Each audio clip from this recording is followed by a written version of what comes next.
ओळखलत का सर मला, ओळखलत का सर मला, पावसात आला कोणी, कपडे होते करदमलेले, केसावरती पाणी, क्षणभर बसला नंतर हसला, बोलला वरती पाहून, कृष्णामाई पाहुणी आली, गेली घरट्यात राहून.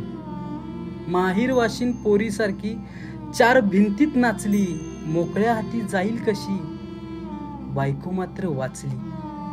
भिंत खचली, चूल विजली, होते नव्हते नेले, प्रसाद म्हणून पापण्यांमध्ये पाणी मात्र ठेवले. कारभारणीला घेऊन संगे सर आता लढतो आहे, पडकी भिंत बांधतो आहे, चिखलगाळ काढतो आहे. खिशाकडे हात जाताच हसत हसत उठला, पैसे नकोत सर, जरा एकटेपणा वाटला. मोडून पडला संसार तरी मोडला नाही कणा, पाठीवरती हात ठेवून फक्त लढ म्हणा, पाठीवरती हात ठेवून फक्त लढ म्हणा.